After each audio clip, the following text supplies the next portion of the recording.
Hello friend, मैं Rakesh Roshan learn tech to tech channel से। यार ये मेरा ट्रिग्नोमेट्री का नेक्स्ट वीडियो है जिसमें आज हम लोग देखेंगे ट्रिग्नोमेट्रिक इक्वेशन। तो इस वीडियो में हम लोग क्या करेंगे कि ट्रिग्नोमेट्रिक इक्वेशन के कुछ बेसिक चीजें हम लोग देखेंगे। तो सबसे पहले बात आती है कि ट्रिग्नोमेट्रिक इक्वेशन हम किसे कहते हैं। जैसे यहाँ पर आप देख सकते हैं मैंने लिखा है साइन एक्स इक्वल टू 0।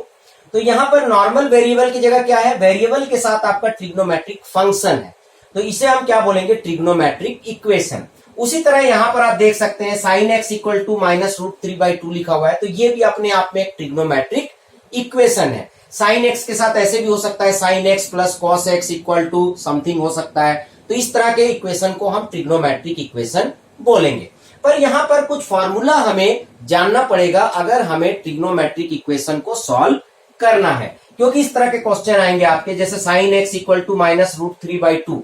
तो आप जो है एक्स का वैल्यू पता कीजिए क्या होता है। जैसे सिंपल इक्वेशन होता है तो क्या आप लिखते हैं, x + 5 = 7 है, और आपसे पूछा जाता है कि x का वैल्यू क्या है, तो आप क्या करते हैं, x = 7 - 5 करके आप वैल्यू निकाल लेते हैं। तो इस तरह से आपका रिजल्ट क्या आता है, 2 आता है। पर यहां पर सिंपल वेरिएबल की जगह क्या होगा, वेरिएबल के साथ ट्रिग्नोमेट्रिक फंक्शंस होंगे। अगर इस तरह से है तो आप कैसे पता करेंगे कि x का वैल्यू क्या है। तो उसके लिए कुछ चीजें हैं जो हमें पता होनी चाहिए। जैसे पहला यह है कि साइन एक्स इक्वल टू 0 है, तो उस केस में x का वैल्यू क्या होगा, n π।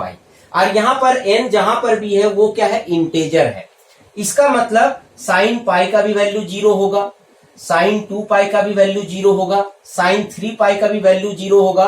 तो यहां पर इसका मतलब ये है कि अगर साइन x इक्वल टू 0 हो रहा है तो x का वैल्यू n π होगा, क्योंकि यहां पर जितने भी ये ट्रिग्नोमेट्रिक इक्वेशन है इसके जनरल सॉल्यूशन आपको देने पड़ेंगे। ऐसा नहीं है कि केवल एक सॉल्यूशन आपने बता दिया, तो उस केस में आपको ये फॉर्मूला का जरूरत पड़ेगा।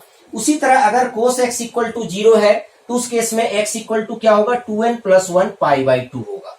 ठीक है। उसी तरह अगर sin x equal to sin y आता है, ठीक है, इधर sin x है और दूसरे तरफ sin y है, तो यहां पर आप लिख सकते हैं कि x का वैल्यू क्या होगा, n π + -1 का पावर n y।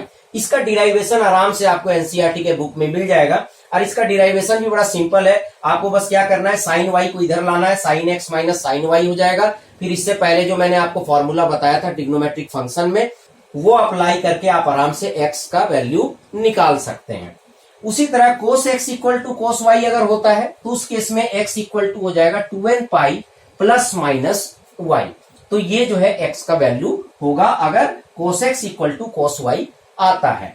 उसी तरह अगर tan x equal to tan y है अगर आपके इक्वेशन में, तो उस केस में x इक्वल टू हो जाएगा n π + y। तो ये जो है फॉर्मूला आपको याद रखने पड़ेंगे, ठीक है, या फिर आपको समझ के याद रखना पड़ेगा। जैसे भी ये फॉर्मूला आपको पता होना चाहिए अगर इस तरह के क्वेश्चन आप सॉल्व कर रहे हैं या फिर आप ट्रिग्नोमेट्रिक इक्वेशन को सॉल्व कर रहे हैं। तो यहां पर मैंने कुछ सिंपल सा एग्जांपल लिया है जिससे हमें समझ में आएगा कि कैसे हमें ट्रिग्नोमेट्रिक इक्वेशन को सॉल्व करना होता है। जैसे यहां पर अगर आप देखेंगे तो साइन x इक्वल टू क्या है, -√3/2, और -√3/2 किसमें होता है, साइन π/3 में होता है। साइन π/3 इक्वल टू क्या होता है, √3/2। तो आप आराम से इसको लिख सकते हैं। अब माइनस साइन π/3 को आप क्या लिख सकते हैं, यहां पर आप लिख सकते हैं साइन पाई प्लस π/3। ठीक है, क्यों, क्योंकि साइन पाई प्लस थीटा क्या होता है, माइनस साइन थीटा होता है। ठीक है, तो अब ये क्या हो जाएगा, साइन 4π/3। तो यहां पर आप देख सकते हैं sine x equal to sine y के फॉर्मेट में आ गया। ठीक है, तो अब आराम से आप ये फॉर्मूला यहां पर डाल सकते हैं। तो यहां पर x का वैल्यू क्या हो जाएगा, n π + -1 to the power n, और y के जगह क्या है, 4π/3। तो ये आपका यहां पर जनरल सॉल्यूशन हो गया, जबकि n जो है वो इंटेजर है। तो यहां पर आप देख सकते हैं इसका आंसर क्या आया, इसका सॉल्यूशन क्या आया, x equal to n π + -1 to the power n 4π/3। तो इस तरह से आपको सॉल्व करना है। तो आपको क्या करना है, इस तरह के क्वेश्चन में कोशिश करना है कि इधर अगर साइन x है तो इधर भी आपको साइन समथिंग लाना है। तो यहां पर साइन x इक्वल टू क्या था, -√3/2, तो मैंने उसे कन्वर्ट कर दिया √3/2 को साइन π/3 में। अब माइनस साइन थीटा को आप लिख सकते हैं साइन पाई प्लस थीटा। ठीक है, तो यहां पर हमने लिख दिया पाई प्लस पाई बाई 3। जब इसको सॉल्व करेंगे तो 4 पाई बाई 3 आ जाएगा, तो यहाँ पर y के जगह 4 पाई बाई 3 आ गया। अब डायरेक्ट हम यहाँ पर sine x equal to sine y के केस में जो x का वैल्यू होता है वो हमने यहाँ पर यूज कर लिया। तो n pi plus minus 1 to the power n, और यहाँ पर y की जगह क्या हो गया 4 पाई बाई 3 हो गया। तो इस तरह से आप सॉल्यूशन निकाल सकते हैं। अब उसके बाद नेक्स्ट इक्वेशन है कोस x इक्वल टू 1/2। तो 1/2 कोस में कब आता है, कोस पाई बाई 3 में आता है। ठीक है, कोस 60 डिग्री में 1/2 आता है। तो यहां पर देखिए cos x equal to cos y के फॉर्मेट में आ गया।